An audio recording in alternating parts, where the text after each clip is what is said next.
Welcome to USA Global TV and Radio, where our mission is to provide education, entertainment, hope, and inspiration.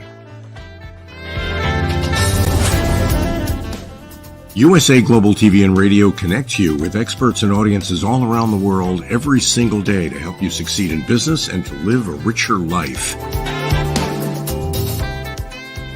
Visit us at usaglobaltv.com to learn about career and life-changing training and mentoring programs like the Listening Mentor.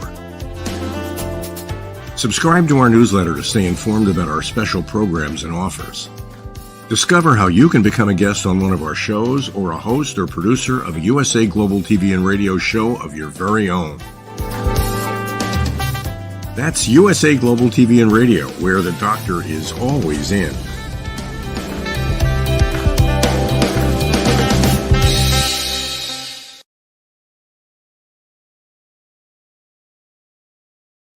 Hello, everyone. Welcome. Hopefully, welcome back to USA Global TV and Radio, where we provide world-class education, entertainment, hope, and inspiration.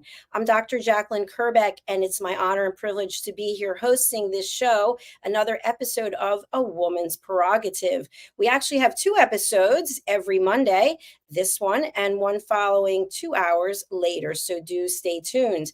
Welcome to all of our viewers at E360 TV and all of our loyal followers across all the platforms, ROKU worldwide and Amazon Fire, as well as social media. Our show today is all about navigating new normals, how kids are coping since the pandemic. I am not here alone to do the show, as you may know if you've watched before. So let's welcome our team. Joining us from the United Kingdom, from London, it's Caroline HEWARD. Hello. Hello. Hello. Good to see you. And always good to be here on this platform, and especially on this show. It's always good fun. And for those who don't know, Caroline actually hosts the second episode of A Woman's Prerogative, which again is coming up in 2 hours. Thank you for that, Caroline. All right, let's also welcome from the United Kingdom, from London, Dr. Justina MUTALE. Hello. Hello. Hi, everyone. It's a pleasure so good to be see here. you. Good to see you. It's nice to have you here as well. And Dr. Madalene Chan is on holiday today, so we will miss her. We say hello. And joining us is one of our previous team members. We're super excited to have her back, Janetta Barry and the Epiphany Process. Janetta joining us from Kenya. Hello, welcome. Hello, everybody. So special to be back, to be with you all again. Good to have you back, Janetta. Thank you. We are thrilled to have you. So thank you again all for being here. And I'd love to have you go around and share a little bit, about a minute and a half, about the work that you do and the value that you bring to this world. So our new viewers and even our existing viewers are thinking, wow, I didn't realize she did that. And let me get in contact with her. We'll start with Caroline. Please do tell us. Thank you, Dr. Jacalyn. And an absolute pleasure to have Janetta Barry with us today. I'm very excited because she has always good fun and good sharings. I'm known as the Harley Street Stress Expert, and I help people bust their stress. Now, I don't just do things by halves. I bust my own stress. And on the weekend, I bust through an anxiety that I was feeling and never resolved in terms of losing my home and not getting enough finance to cover it, and losing possessions.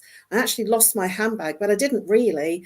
And I did a glass walk to break through. And that's the kind of work that I do to be the best I can possibly be to help you break through your stress, anxiety, depression, your physical, emotional pain. And I look forward to helping you bust your stress. Bust your stress. We're still waiting for the single. Thank you, Caroline. Let's go over to Dr. Justina MUTALE. Hi, I'm the author of The Art of Iconic Leadership, Power Secrets of Female World Leaders. I am a gender advocate, and I advocate for the achievement of gender equality and the empowerment of women and girls, especially focused on leadership. For I believe that until women can sit at that high-level decision-making tables, until the women's voices can be heard and their perspectives can be taken into consideration, only then can we have to start with gender equality. And of course, only then can we have human prosperity. Thank you. Thank you. Well said. Thank you, Dr. Justina. And over to our special guest, Janetta. Well, I am co-founder of a process known as the Epiphany process, something that I researched and studied 9 months after I lost my 16-year-old daughter Jenny to suicide after she and I argued. I didn't believe I could ever get through it. I knew that I needed to find something that was accurate and able to get me through. And it did. And I've helped many people over the last 17 years around the world to do the same. I've helped terrorist attack victims. I've helped kids who are self-harming, not getting out of bed, not washing, not eating, writing really awful notes. And they're all living normal lives. And interestingly enough, this year, I'm dealing with a lot of men. And so a lot of men and a lot of pilots, which is very interesting. And also I'm founder of World Jenny's Day, the charity attached to the Epiphany process, which uses performing arts and the arts to normalize and soften conversations around depression and suicide ideation. Thank you, Janetta. Thank you, all of you, for all the incredible work that you're doing to help people across the world.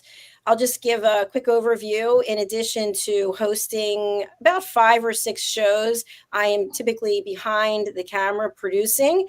And it's interesting, I had a couple friends stay over the weekend and I showed them all the steps involved and they're like, wow. So it does take a lot of time and focus, and you have to have a good memory. So I'm very grateful for that. And I'd like to just announce that for anyone who's interested in joining our team, you can go to our website. We've added a brand new page called Join Us. So there's no mystery. There's all the information that a person needs to find out what they need to join our team. And then when I'm not doing this, I'm teaching fitness classes, I am writing books, and I'm doing coaching. So let's get into our topic. Who wants to start with their thoughts about navigating new normals for children? I'm quite happy to start, Dr. Jacalyn, because I speak to a lot of young people, and I've made it a bit of a thing to do because it has been concerning me how our young people are coping. Some are not coping, and some are self-harming. Some of them are not finding a way through it and are suffering high levels of anxiety. And I'm very pleased to see some people at meditation evenings. I'm very happy to see some young people when I'm on my travels doing different types of activity in terms of their studies, a lot of social media. And so there's a lot of different things that our children seem to be. There's like sort of 2 camps, I feel. Ones that are suffering with the anxiety and don't know how to navigate it. And then there's another camp that seem to be finding solutions, that are actually exploring meditation, consciousness, and looking at how they're behaving and how they're responding to things, and very aware consciously about how they think and feel creates their experiences in their lives. And I feel that there's an awful lot around now about how they cope in terms of the mental disability that they're experiencing and becoming more abled mentally to cope with anxious and stressful situations. Thank you, Caroline. Who would like to comment on what Caroline shared? Yeah. Eeny, miny, mo. You don't you know? I think, yeah, carry on, Justina. Yeah, as Caroline says, there's a lot of heightened anxiety in a lot of young people because of what happened during COVID when they were all locked in, and most of them, most of us, in fact, the only communication to the outside world was the phone or perhaps the computer in Zoom meetings. But then for young people, that school-going age young people, those families that were lucky and well-to-do, of course, had computers and the children could take online classes. But then we have the other set of people that do not even have computers. And there was a case here in the UK where even though the family had a computer. They had 3 children of varying age and varying grades at school classes. So sometimes it would happen that the teacher could set a time to teach the children almost at the same time for all the 3 of them, but they have different teachers, and maybe one of them even went to a different school. So there was that commotion where then the children, you don't know which child to give the computer to. Who should you give preference that they should continue with their education? So there are gaps in some of the children's educations, and so while those who could continue learning online maybe tried to catch up, other children couldn't, those that couldn't learn online. And also there are different ways of learning for some children and also for some people. For example, myself, I prefer, even in meetings, I prefer in-person meetings rather than being on Zoom. I find it totally impersonal to be meeting and talking to people on Zoom. So there's that social, and then the children become antisocial, like, keeping to themselves, because for those 2 years, especially those children at the, for example, if they were 5 years old and then they lost the 2 years and then came out when they are 7, or even those that were 7 and came out when they were 9, that is quite a dangerous age at which the children, the way they look at the world and how they communicate with the world and how they socialize is important, but then they couldn't socialize for those 2 years. Some of the children in some countries, because they were found themselves locked out with people that were abusing them. As a result, for example, there was a report that in Kenya, about 300,000 girls below the age of 15 became pregnant during that lockdown. And these are children that were locked in with their own families. And to imagine that, so the impact, the post-pandemic impact, is that they ended up either becoming parents, or those that had an abortion. It's a traumatic thing to go through at that age, to have an abortion, or in fact, just the act of them that they were subjected to in order for them to become pregnant. And this is something that is going to be a lasting impact on them, a trauma that they would have to live with for the rest of their lives. So there's a lot of negative stuff that happened. But then there are a few children that those that are perhaps introvert, or they love spending time with themselves, found time to be very creative and came up with a lot of creative stuff. But I think for the majority, it had a negative impact. Thank you, Dr. Justina. I'm wondering, you had mentioned families that have one computer in these scenarios, because I really don't know. Do the children each have their own phone? Is that pretty typical? The phones, most of the time, the children have each their own phones, but some families, this is something that came out in the news, where the family only had one computer and they had 3 school-going children. So they'd have to figure out how to share it so that they can all do their work. Yes, and then there were some that didn't even have computers. And another thing is that with migrant families, for example, whose parents cannot even speak English.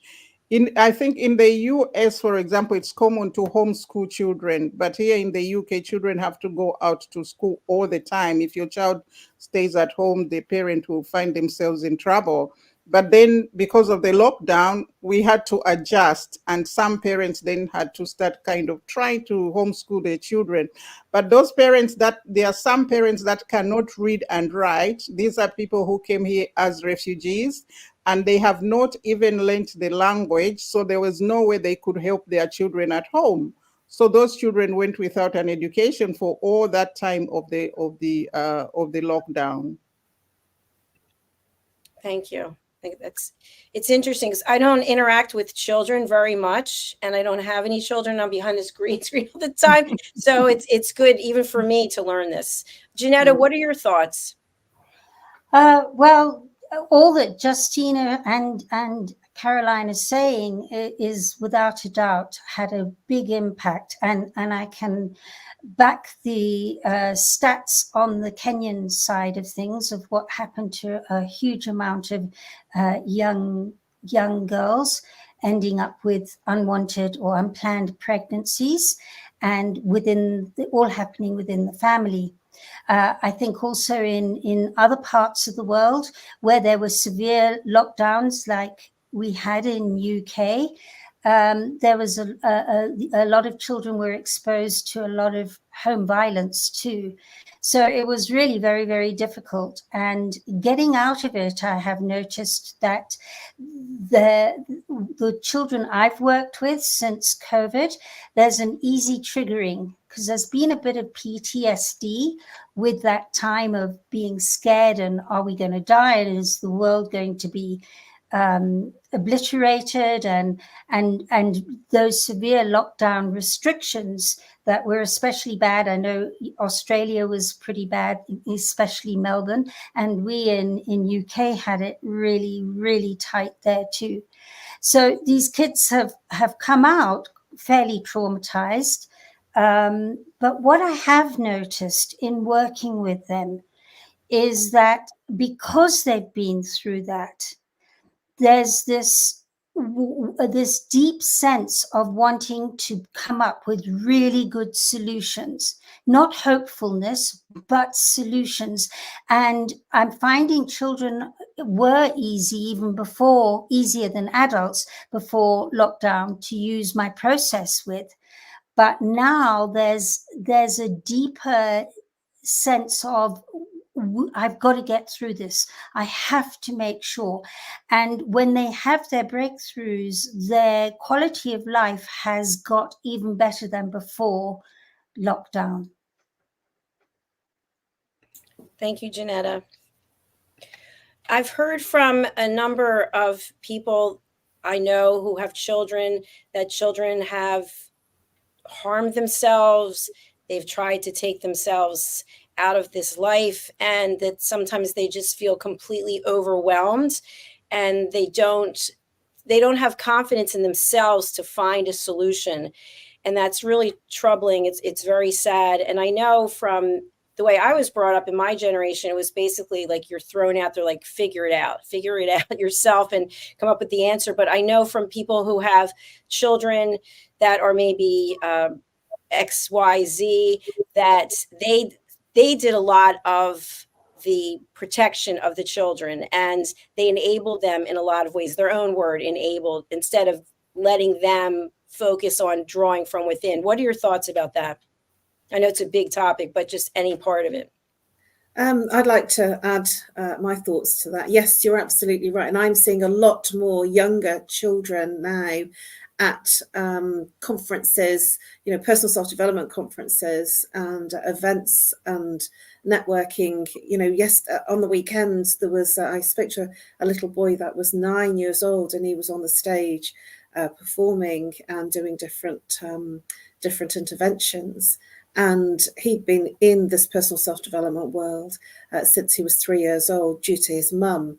And she was very involved in it as well. And so it really heartened me to see that there are children that haven't had that exposure, which have been finding it very difficult. And I've certainly had calls from mothers and fathers who have been desperate, reaching out to me saying that their child has tried to end their lives and they are just completely beside themselves. And so I've helped those people, and because they can't see anything. And that's the problem, that when they're in a state of fear and anxiety, that appears real to them, even though then that is not there now. They're still internally feeling an incredible amount of fear. And so there is a challenge for those children to see past that and past where they can go with it. So it is very unfortunate, and it's fortunate, and I'm hoping that there's enough out there, there's enough support and help from outside organisations looking at what's happening to our children, because as Janetta Barry mentioned, that we now have a pandemic that is actually more anxiety and much more a mental health pandemic and trauma that our children will have to cope with. And it is important that we recognise that and be there for them in whatever way that we can to nurture them through this trauma, because even though it's in air quotes over and the lockdowns are not there at the moment, they may come back, and if they do, how are they going to handle it? It's important to give them the space to express, and I feel that that's the way forward, to allow them the space to say what's going on, what they're feeling, because in my time when I was growing up, it was children are seen but not heard.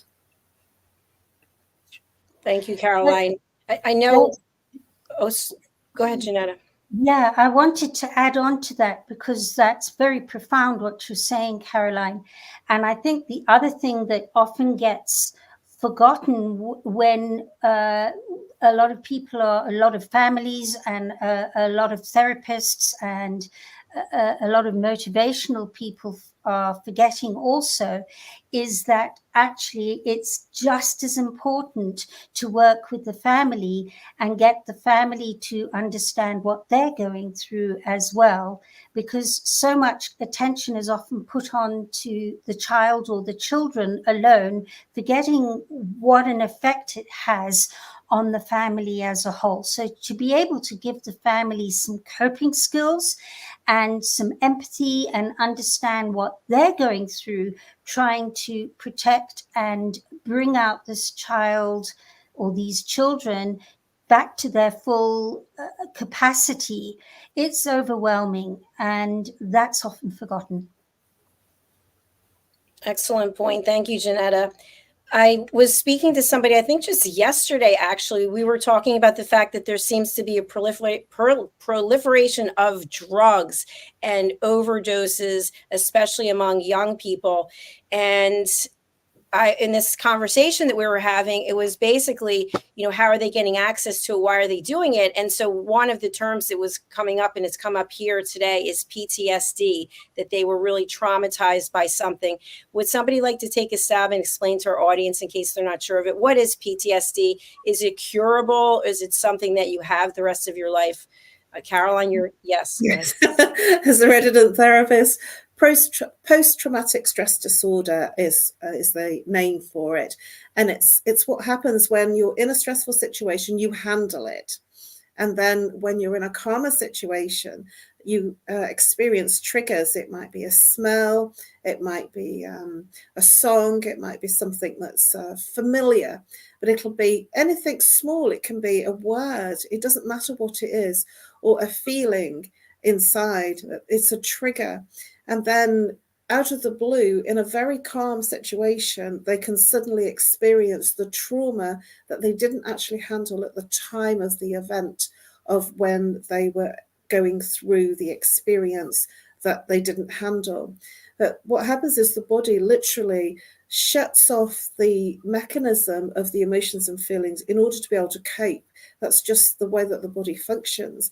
And when it shuts down to be able to cope, it then moves into the mind, and it literally goes through without the emotion. But then the emotions can come up after the event from triggers. And yes, absolutely, it is, in air quotes, curable, and it is behavioral, and it's the triggers, and it's about looking at what's creating the experience and going back to that and unpacking the triggers so that they can actually feel safe to feel and express whatever it is, anger, sadness, loneliness, whatever's coming up for them, even tears, for them to be able to move forward. And post-traumatic stress disorder, it sounds really big, but it can be if you've had a handbag stolen, it can be if you've been mugged. And it also has the other side of, sort of the more dramatic events of being in a terror attack, or indeed in the situation that we were in lockdown. So it has many different effects from people, and it should never be trivialized if you've been mugged, or if you've just had your handbag stolen, because it's always a violation of your space in terms of being able to cope with overwhelming situations, and it's usually a threat to life. And so there's a lot of people that are in this experience of post-traumatic stress disorder. It's the trauma after the stress has happened. Excellent. Thank you, Carolyn. I'm going to go over to you, Dr. Justina, but I just wanted to add, I think also from my own experience in caring for my mother for 3.5 years with dementia, I think that's also, you know, that to me fits into that category. By the way, it's my mom's birthday today. Happy heavenly birthday. Let's go over to Dr. Justina for any comments that you'd like to add about the discussion so far.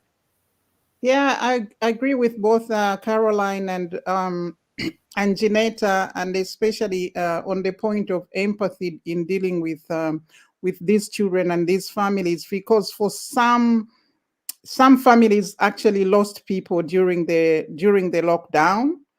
So some people might have died in the hospital and they were buried without a funeral, so to speak, and without when they went into hospital or fell ill, their family were not allowed to go and see them. So a lot of children, I think, are kind of traumatized in that, for example, if they had a grandmother who suddenly fell ill, even a brother or sister or a parent fell ill and went to the hospital and they weren't allowed to see them. And then they never came back, and there was no funeral, no way of saying a proper goodbye. And then also, because there were people dying during that time, the children were also that knew that somebody in the family had died, were thinking, oh, perhaps we'll also die, because of even the way the news was relayed. Then there were also all these conspiracy theories of saying, oh, after 2 years, those who've had the vaccination, people will just start falling down. So this is still in the minds of a lot of young people. I remember the other day, my daughter asked, oh, remember, Mom, they said that those who took the COVID vaccination, after 2 years, they will just start falling off and dying. And also, just when the pandemic was coming, for example, there was an international pronouncement that people in Africa would just be falling and dying in the streets like flies. You can imagine the children in Africa thinking, oh, perhaps it's tomorrow, perhaps it's the next day, and this day and that day. So that anxiety, that worry, that trauma of thinking tomorrow they might not have their parent, or just themselves might not live. Because if you see a family member die, you see how close death is, and you realize how you realize that we are all mortals, and people can die easily. So the children start asking questions if they are the ones that are going to die next. And so this is all there. The family, those children that lost their families, even up to now, they are traumatized in the way it happened, how they never said goodbye. And then they have the worry of thinking perhaps next time it will be us. And that's why this thing you are talking about, children running to drugs as a quick as something to soothe themselves. There's also been a rise of vapes. These are, I don't know whether they're electric cigarettes, or I don't know what is in them. But just the other day, they talked about this school where they put something to monitor the children, and they put a trigger that if somebody smokes that vape, it will go off. And the thing went off over 300 times in a school. So it means over 300 children are trying to latch onto the vapes, just as a way of finding comfort for themselves. But then we've also read or seen on TV, it's been saying that the vapes are not good for the lungs. They're just as bad as cigarettes, or even worse. But young people age of 8 to 16 are really all just wanting to be using these vapes as a way of comfort. The way people that smoke, when they are stressed, then they'll say, oh, I think I need a cigarette to distress. You know, young people are taking the vapes, which has a negative effect on their health. Yeah, it's really profound. I happened to read those articles that you're referencing also, and I think part of where they were putting whatever the measurements, the device was in the bathrooms of schools, and Yes. that's where the kids were going to vape. And I also read the article about how vaping is probably worse than cigarettes. And yet it seems to be more and more. I mean, you can't go for a walk anywhere. If I'm in New Jersey or Florida, people are actually vaping or smoking pot or whatever right there in the public domain. So one of the other things that I saw recently was that parents are now being held accountable for the behavior of their children. So in other words, if their child commits a crime, the parent might go to jail. How do you feel about that, about parents being held accountable? There was a time that took a negative turn to that. There was a story about a child that didn't like the mother because they thought the parent was strict and was always trying to put them in the right way to control them and tell them, you can't do that, you can't do this, and you can't do that. And when the child read that if a child doesn't go to school for so many days, then the parent would be imprisoned. Then the child started skipping school, so that they could imprison the parent, so he could be left alone and there would be nobody to be nagging him. So sometimes, of course, there's only so much that a parent can do. I grew up in a very big family, and I know that even if we were all in big families, you are all brought up by the same parents and given the same opportunities, same benefits, and everything. There are always different characters that come out of that family. You'll be surprised that in some families you find a priest and then you find a jailbird, but they both grew up in one family, same mother and father, given the same opportunities, sent to the same schools, but somehow one of them goes astray and the other one goes straight. So of course the parents are responsible for instilling good principles and qualities and values in their children. But there's a certain age that a child then becomes an individual and strays away from the parent, and they start doing things that they do them. Sometimes the parent wouldn't even know. There are a lot of times where a parent would just get a phone call that, oh, we've just arrested your child. And sometimes these children could even be coming from very good families, and you wonder why they are going to do what they are doing. I used to run a beauty pageant and we had just that weekend done a pageant, and the girls that participated had a lot of goodies that they took away from them from the show as part of their goodie bags, a lot of makeup stuff. But on the Monday, one of the girls was arrested in one of the department stores with her friend on her way from school. They passed through the department store and they were trying to steal lipstick and some other kind of makeup. She has just left a whole big bag of makeup at home, and she's still going into the shop to try and pinch from the shops. So we don't know where you can divide the responsibility of the child and that of the parent for the actions of a child, especially one that is grown up, one that is a teenager. Because when they become up to about the age of 10 to 12, they are always listening to you. But once they are becoming teenagers, they start having a mind of their own and following a different path of their own that they think, oh, this is better. Because then they look at you, oh, you're old, what are you talking about? So it's a very tricky situation of blaming the parent or imprison. And another thing is, if the offender is not held accountable by themselves, and rather instead of imprisoning the child or punishing the child, you punish the parent, then the child doesn't really understand that they've done anything wrong. So it doesn't matter what age the child is, there must be something in place to show them that what they did was wrong and they are answerable for it and they are held accountable, rather than going to take a parent, because then that child will still do it because they never felt the pinch. They never felt the pinch, or they didn't live the consequences of having done what they have done. Excellent points. Yes. Right. If the parents are the ones being punished and then the child never doesn't have to pay a price in any way, they may end up feeling just guilty if they love their parents and they're close to her. If they're not close to their parents, like what you were saying earlier, they might be like, hey, who cares? I didn't want them around anyway. Yeah. Jeanette, I see you want to say something. Yeah, I'd love to expand on all that you said there, Justina, because it's spot on. The accountability of the child is as important as the parents being there to do something about it.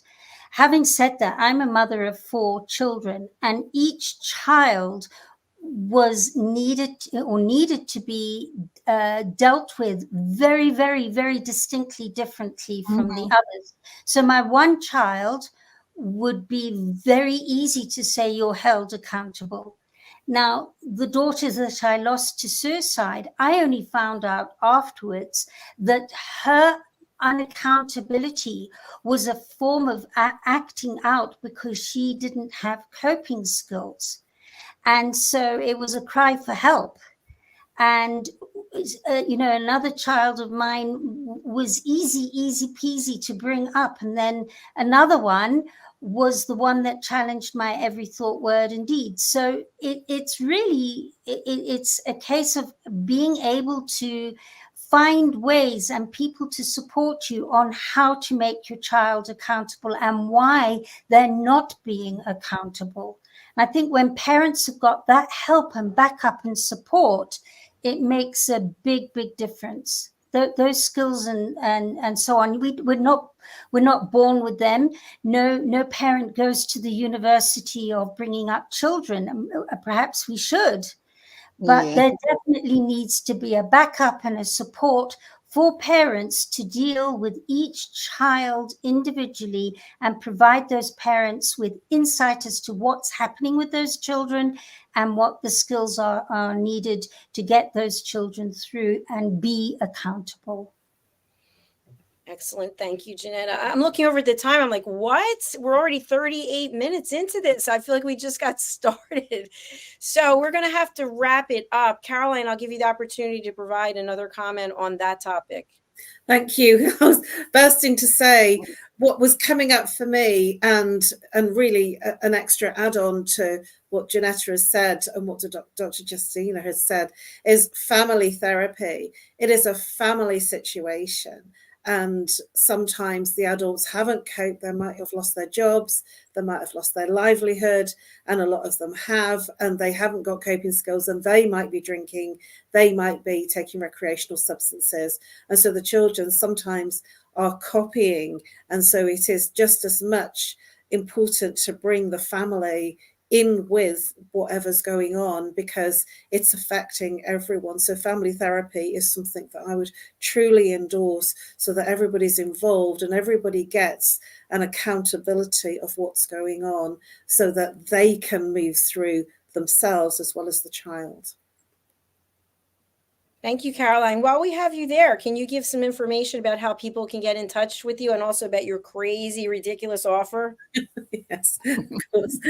Well, I help people literally, as I said earlier on, bust their stress. You can reach me on nomorestress@live.co.uk or call me on +44 if you're international. If you're local, UK based, 07523 120 189. You'll find me on all the social media platforms. My favorite ones are LinkedIn and Facebook. You can drop me a message there. And if I don't answer because it's that message has gone into spam, please send another message and or drop a comment on one of the shows so that I can reach out to you. I've got this ridiculous offer and it's £50 for a 1-hour breakthrough. It is absolutely ridiculous because we're going to be looking at 3 or 4 symptoms and breaking through. And I use root cause therapy where you don't have to deal with and talk about the entire trauma. You only have to, it's just the very, very small amount of information for me to be able to help you break through because I'm using root cause therapy, the situation, the experience that's repeating so that you can release the emotions and feel different and feel better and heal, more importantly, from that trauma. That's Caroline HEWARD, known as the Harley Street Stress Expert. Thank you, Caroline. Lovely. Dr. Justina. You can reach me on all my social media platforms. I am at Justina Mutale. Also, my website is www.justinamutale. And you can also Google me and you'll be able to find me there. Thank you. Thank you very much. And our special guest, Janetta. Thank you. You can get me at theepiphanyprocess.com. I'm on social media, LinkedIn, Facebook, Twitter. You can get hold of me there. And I offer an introductory call so that you can express what it is that you would like to embrace and have a breakthrough with. And then I explain how the process works, which is very different. I call it the yin and yang of science. Thank you, Janetta. It's been so nice having you here today, and it was a really great discussion. I'm sure we could go on and on with another part 2, but Caroline will be hosting part 2, and hopefully Mariska will be joining you, or you'll be doing a solo again. What fun. To yourself. All right. Thank you, everyone. We really do appreciate you. Now we're going to go over to our sponsors, and we look forward to seeing you again soon. Bye for now. Bye-bye. Bye. Bye.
This program has been brought to you in part by Zane Carson Carruth, etiquette and protocol expert, international award-winning author, television show host, and philanthropist.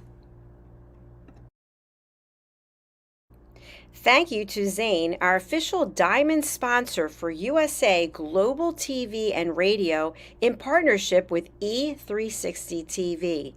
Zane is the author of The World's First Tooth Fairy Ever, as well as many other children's books. She's also the television host of Elegance, Polished Demeanor, and Posh Living, seen on USA Global TV and Radio.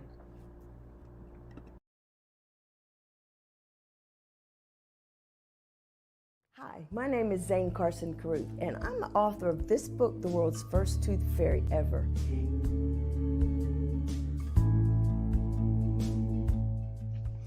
Reading is magic. Studies have shown that reading to your children lays the foundation for greater success in life. Reading helps develop language and vocabulary skills. It helps improve memory, and it encourages curiosity and inspires creativity. The benefits are immeasurable, and as a parent, you'll benefit too. In only 10 or 15 minutes a day, you'll be creating more memories and a bonding experience that will last for years to come. So take time to read to your children. Read them books about things that engage and interest them. Tales of fairies and magic fascinate children, and as everyone knows, the Tooth Fairy is at the top of the list. If your child loves magic, wands, adventure, and what child doesn't, you'll love reading them books from the trademarked series The World's First Tooth Fairy Ever. Follow along as Abella, the world's first tooth fairy, accidentally starts the tooth fairy tradition. Learn the tricks of being a professional tooth fairy in the book Abella Starts a Tooth Fairy School. Your child's imagination will soar as you read the adventures of Abella and her magic wand.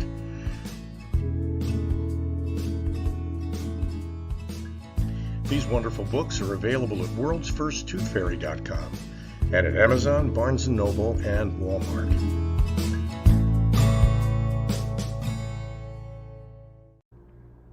To learn more about Zane, contact her through her website, zanecarruth.com.